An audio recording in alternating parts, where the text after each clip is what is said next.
લોકસભા ચૂંટણી પહેલા ભાજપમાં ભરતી મેળો જોવા મળી રહ્યો છે। બીટીપીના પૂર્વ ધારાસભ્ય મહેશ વસાવા ભાજપમાં જોડાશે। 11 માર્ચે કમલમ ખાતે મોટી સંખ્યામાં સમર્થકો સાથે ભાજપમાં જોડાશે। ભાજપમાં જોડાયા બાદ ડેડિયાપાડા મત વિસ્તારમાં શક્તિ પ્રદર્શન કરશે। થોડાક દિવસ પહેલા ભાજપ પ્રદેશ અધ્યક્ષ સી.આર. પાટીલ અને મહેશ વસાવા વચ્ચે બેઠક થઈ હતી।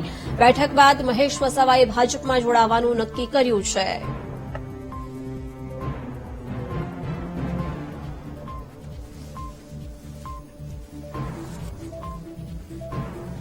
ચૂંટણી પહેલા ભાજપમાં ભરતી મેળો જોવા મળી રહ્યો છે। મહેશ વસાવા ભાજપમાં જોડાશે। 11 માર્ચે મહેશ વસાવા ભારતીય જનતા પાર્ટીમાં જોડાશે। મહત્વનું છે કે આ અગાઉ સી.આર. પાટીલ સાથે તેમણે બેઠક કરી હતી અને ત્યારબાદ હવે તેમને ભાજપમાં જોડાવાનું નક્કી કર્યું છે। ભાજપમાં જોડાયા બાદ તેઓ પોતાના વિસ્તારમાં શક્તિ પ્રદર્શન પણ કરશે।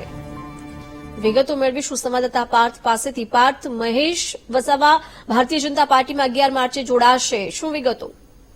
હજી ચોક્કસથી લોકસભાની ચૂંટણી જે રીતની નજીક આવી રહી છે ત્યારે ભાજપમાં ભરતી મેળાના દ્રશ્યો સામે આવી રહ્યા છે। મહત્વની વાત કરવામાં આવે તો ગઈકાલે અમરીશ ડેર અને અર્જુન મોઢવાડિયા ભાજપમાં સત્તાવાર રીતે જોડાયા હતા અને થોડાક દિવસ પહેલા બીટીપીના પૂર્વ ધારાસભ્ય મહેશ વસાવા સાથે પણ સી.આર. પાટીલે તેમના નિવાસ સ્થાન ખાતે અને મત વિસ્તારમાં મુલાકાત કરી હતી। ત્યારે વીટીવી દ્વારા આજે મહેશ વસાવાને ફોન કરવામાં આવ્યો હતો, જેમાં તેઓએ સ્પષ્ટ રીતે જણાવ્યું હતું કે 11 માર્ચના રોજ તેઓ વિધિવત રીતે કમલમ ખાતે ભાજપમાં કેસરીય ધારણ કરશે। આ ઉપરાંત ભાજપમાં જોડાયા બાદ ડેડિયાપાડા વિસ્તારમાં મોટું શક્તિ પ્રદર્શન કરશે અને અનેક હજારોની સંખ્યામાં કાર્યકર્તાઓને પણ ભાજપમાં જોડવામાં આવશે। જી બિલકુલ પાર્થ, આભાર જાણકારી આપવા।